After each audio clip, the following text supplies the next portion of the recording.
Oh man, I guess it's time to do this Aurora guide. I mean, everyone has Aurora, and I mean, she's such a great unit in the Ariandel dungeon. I mean, it's not like I'm mad or anything that I didn't get her, and people keep commenting that they got her on nightmare difficulty. I wouldn't be mad about that. It's not like I've been at this dungeon, you know, trying my best to get her as well. Not that I've been farming this, you know, ever since it came out or anything, you know. Not like I'm finishing the dungeon and hoping that it pops up or anything, you know. I'm just, it didn't pop, did it? I don't want a friend request. Ever since I was a little boy, I just felt like some people get everything that they want and others don't. Others don't. It's not fair.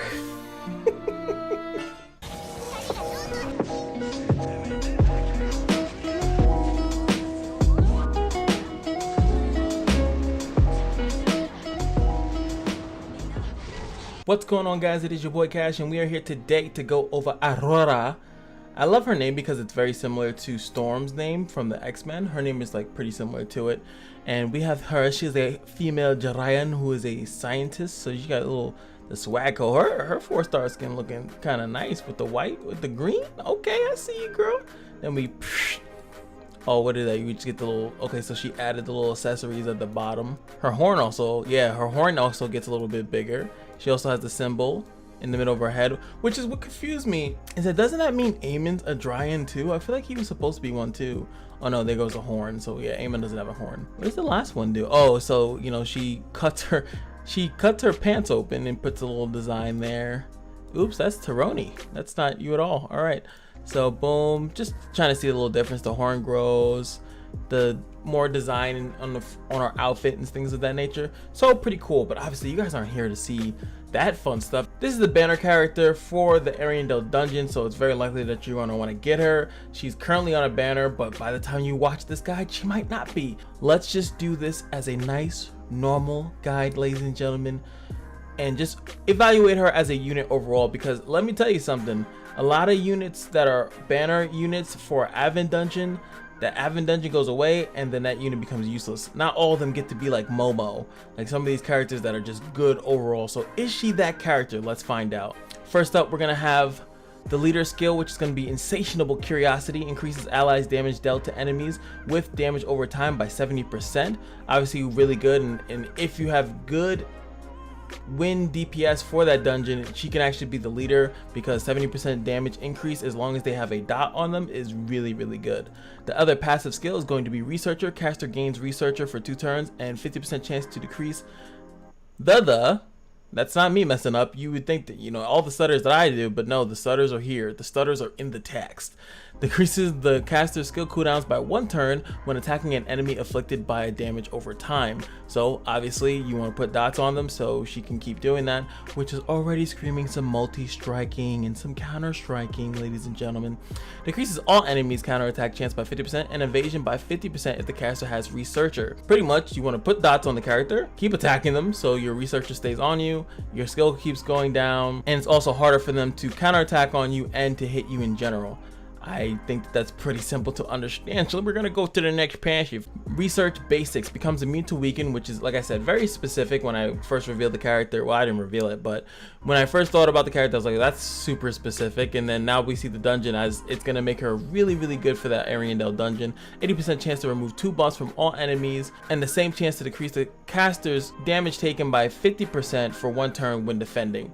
So this is where counter kind of comes into play, because you can defend, remove buffs from the enemies, take less damage, but with counter you can still deal damage at the same time. So that's kind of why I like it. Also remember that counter works even if you evade the attack. If you can get some dots on there consistently, Crow's Phantom or her own poison, she has poison, which we're about to reveal in a couple seconds, then that's another really good thing that you can do. As long as she has something on it, all you have to do is make sure she doesn't die in that dungeon. She's really important. So let's go to the active skills here. So the active skills, the first one, the S1, is Light of Research. It's just a single target hit. It has a chance to poison. As we level it up, only at level 6 does it actually gain the chance to ignore defense on the S1, and it also has a 100% chance to poison.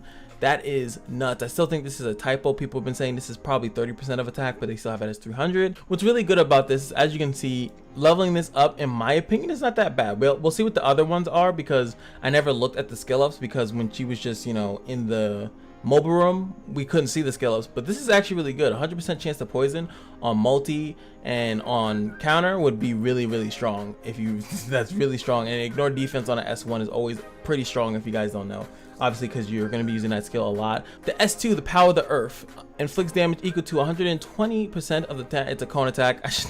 I always get caught up reading this stuff, but I really don't have to. It's a cone attack, and it has a 30% chance to stun for 2 turns. And we can see, boom, at level 3, 80% chance to stun for 2 turns if the caster has Researcher. Oh, okay, I was about to say, what's the difference in that? It already has a chance to stun. So it's 40% here, but it has a almost double chance to stun if you have Researcher. Then you can see here, not really doubling. It's kind of offset a little bit. But then boom, 60% chance here, and then 100% chance to stun with Researcher on a 3-turn cooldown. So this move is pretty good. You won't use it as often, in my opinion. You're mostly going to be S1ing and S3ing, but do keep in mind that it is still a 2-turn stun. It's decently high ratio, and 100% if you do have Researcher, which you should if you're following the game plan of making sure you're constantly attacking a character that has a dot on them. Then you'll have this. Your S2 will stun for 2 turns, and remember, if we go back to this, your skill cooldowns have a 50% chance to also decrease, so you could technically stun lock characters for a long time with the Researcher and constantly hitting a character with a dot, which you'll probably need this first to make sure you're landing poison. We'll go into other ways that you can land some dots. It doesn't necessarily have to come from her, so it gives her some combo ability, which I still don't think is a word, but I really like saying it. Last but not least, the Eternal Rage inflicts penetration damage to all enemies, 40% chance to poison all the enemies for 2 turns, and automatically grants Researcher. Now I realize how, oh my god, I've been S1ing a lot, and I realized I could have just been S3ing and starting off my Researcher passive, and maybe this is why I've been losing. So let's see what happens as we level it up.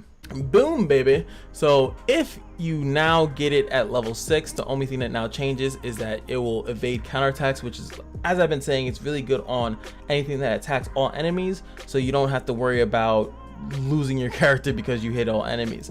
But only gets that at level 6, and as you can see, the chance to poison has gone up, but it doesn't go to 100% there. It only goes up to 90 at level 6.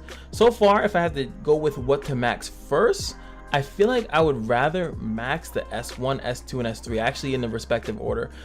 At the moment, you don't really care how much DPS she's doing. In that dungeon you do, and I mean, if you really want to be technical, maxing the S3 for that dungeon clear actually would be really good as well, because it would be really strong S3, hits everyone, poisons, and allows her to do what she has to do. She doesn't have to worry about counterattacks, so she'll stay alive longer. She automatically gets Researcher. So S3, I guess, if you're prioritizing a dungeon, but you're not going to be summoning for dupes. Please don't summon for dupes, guys.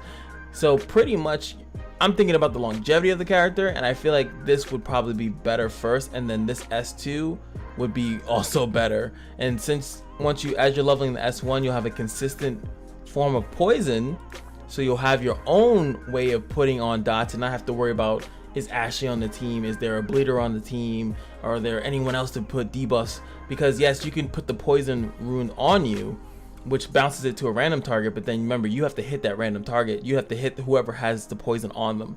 So I would still say S1, S2, S3, but if you want to roll with the AoE first, I think maybe S3 then, S2 then S1, whatever way you want to do it. I feel like max the S1 or the S3 first, and then max the S2 second, and then max whatever you didn't care about from the beginning last. All up to you guys, and the ambulance that's probably loud and you guys can hear.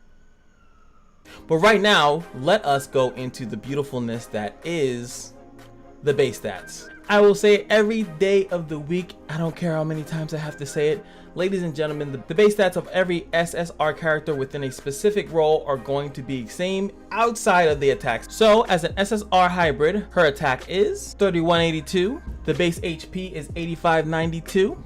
The base defense is 1192. I just said 92 twice. And the base attack speed, which is unique to her, is going to be 538. She is slow.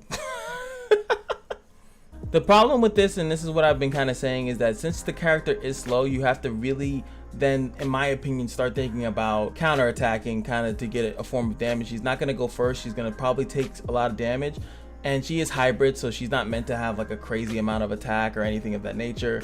She's pretty much going to be out DPS by an attacker, but she has decent amount of base attack to get stuff done. So let's just go straight over to the runes, because now that we see the base stats, we can kind of formulate what we kind of want her to do. Rune of Revenge, as I've been saying, I think is one of her better sets, just because to get that counter up. She is slow, she's gonna do decent damage, and then she can keep that researcher on, and the fact that when she defends, she lessens her own damage and can still put out a considerable amount, I think is really good. Obviously, you're not going to defend with her all the time. You're going to only defend when you need to. But when she does get hit, you have the defense buff from defending, and then you also have the take 50% less damage. Plus, you can still do attacking. Obviously, if you're going to be going with this recommendation from mine, you probably want to max the S1 out first. You know, you got to follow the trend. If you're wanting to defend and counterattack, you want your S1 to be strong. Hope that makes sense. The Rune of Burst as well. So you can even go like maybe Rune of Burst, Double Revenge, something of that nature. This just adds a little bit more damage, 20% additional damage as long as they have a damage over time. It's really, really good. There's so many ways to run her. I think she's very flexible as a unit outside of, like I said, just the dungeon that she's a bonus unit on. You want to be maximizing the ability that she can pretty much defend and still dish out good DPS while just staying in a pretty safe state. Those are going to be like my rune set recommendations, but if we're going to be going on actual substats like these little things here, wait, I actually have to click it so you can see it. So these little things here, I do think evasion is good. Remember, she gets 50% as long as she has researcher on. Attack, obviously, probably about 6 to 7 of the attack substat. Hard to get because of this dreaded 5 slot, which is still doomed, by the way. Counterattack, I think, is a really good one. HP increase, obviously, is always good if you need it. Crit chance is going to be good. You can have her more DPS oriented, or you can play a little bit safe. Remember, she has a bonus in that dungeon for her own attack, so you can gimp out on an attack a little bit. Don't go too far with it. Like I said, you probably still want 5 to 6 attack substats, and then, you know, make her a little bit tanky so she survives. But let's talk about the hero talents. Now we've been doing a lot of attackers lately, so let's go into, this is the hybrid hero talent tree, so it's going to be a little bit different. Things are going to be in a little bit of different places. Now for the first one, I do think that the counter strike, I do think that the crit strike chance is still the best one here. Her hiding doesn't really help out. You kind of want to, like I said, in my opinion, for my build, I want her to counterattack. Hiding is not going to help with that. They're going to avoid her, so I don't want that to happen, but I would like her to crit when she does hit them. So I'm going with planned attack here. Next up, I'm still going to go weapon mastery here. I could still go for this because she has cooldown reduction, additional ways of poisoning whenever I use my S2. Not that bad of an idea, but I think increasing the attack of her, making everything stronger, is still a little bit better. Now this one's actually kind of debatable. I did go for the nerve strike, 50% chance to shock on an S1. If you guys don't know, shock is also another dot. It synergizes with her counterattacking and multi-striking, so I want that chance to do that. Also shock, if when it's removed, if I'm not mistaken, I could actually just look it up besides not pretending like I know what it does. So boom, here goes shock. Takes damage each turn if shock is removed. Well, I should read that properly, right? Takes damage each turn, period. If shock is removed, stun the hero who removed it. So it's a little form of like some CC. It's obviously not going to do anything in the actual dungeon aspect of it. It's more for PvP because you can actually stun targets. They're not immune to stuns, abnormal statuses. So if you're not going to go with the shock thing, obviously you're going to go with, oh, I'm going to use her in arena, or I'm going to use her in PvE. So this one would be probably the better choice because she would take less damage from the bosses, and the Ariandel dungeon is all bosses. Every single thing you fight in that dungeon is a boss. So sometimes you have levels where you're not actually fighting a boss, you're fighting like a little minion. Example of that would be like Christian stage 2. Those two are not bosses, that's why you can stun them and things of that nature. But in Ariandel's dungeon, Sid, Nicholas, and of course Ariandel herself are all bosses, so you would really actually benefit a lot from this. So this is cool and all, but I think if I were to be more smart, I would probably go with the Kiai, or however that's said. Next up, this one is the same thing, increase her damage on all bosses. Those are all bosses, so that's pretty good. This is another really cheeky one. When you take damage, it can decrease your cooldown. She kind of already has that in her kit in some way, shape, or form when she hits a target that has a dot on them. So this is usually never. This is like for supports. kind of hybrids. So I would go with subjugation here. And then if you're going to use an arena, obviously you switch over to gladiator's determination. And last but not least, 60 is duh. All right, so here she is. We got to fight a little, what are these, pairs? I don't even know what these things are. Anyway, they're going to be our test dummies. So let's check out that S1. Pretty cool. And as you can see, the shock that I have bounced it right on this character, so that's kind of why I have it. It's another way to put a dot on them, and I think it's not that bad because right now on her having, you know, the base skills, only 50% chance to poison, so sometimes kind of hard to get it done. And next up we got the S2. I love it. It's like she summons a big old arm. Now let's check out her defense. Now they have a little attack buff here. We can defend and hopefully it triggers. You get a visual confirmation when it does trigger. That's the trigger right there. As you can see, I have the defend buff, like I said, damage taken decreased, and then also this damage decreased damage taken buff as well. So she's gonna take like no damage, and I say no damage as in just less, because she will take some damage. And you can see there, boom again, counterattack. This is pretty much what I want to do with her. Kind of defend, take people's buffs away, counterattack, poison them. As we know, poison, I feel like I didn't even talk about that. Poison does stop healing and makes you take damage instead, so I think that's pretty good in PvP as well. Let's look at the S2 one more time since we're here. Big ol' hand. And poor ulted. This poor bird bunny thing is what I always use on my S3s. It's a sad day. But let's take a look at the S3. It's a really cool animation. I don't know what she does, but she somehow has managed to turn into a dragon. So let's look at it in full 3D HD. Boom. Turns into that Eternal Rage. Some wind thing comes up. She looks really cool. And it kind of makes you want, if you really like, I don't know about you guys, but doesn't it make you want to see like Tyrone as a dragon, Haspel? Well, we've technically seen Haspel as a dragon, and I feel like that's why they went back to it, to show that these characters can transform into dragons. I want to see Purina as a dragon. I want to see Tarkus as a dragon. I want to see question marks as a dragon, this is obviously the the loading screen character. Hope you guys found something really awesome in this video. If you guys have any additional tips on something I possibly may have let out, or of course you can always share your builds in the comment section below. Always gonna do that, and I also put it on Reddit so the Reddit people we could all come together and yell and be joyous or something. I don't know. I was trying to go something with that, and it just didn't get anywhere. I apologize. It's 8 o'clock and I have to go to sleep in like an hour, but I still gotta render this video for you guys. I'm gonna try to get all these characters. That means I gotta do Ariandel, I gotta do Baskerville, and hopefully Netmarble is nice to me and does not just drop this new character. I gotta also do Karen over because she just had the awakening. Please, oh my god, this game has been definitely punishing me, but you guys have been rewarding me. Thank you guys so much for all the support, and that is why I have to tell you the most important thing always is that every day at the Kashino is your lucky day, and I will see you guys in the next video. Peace.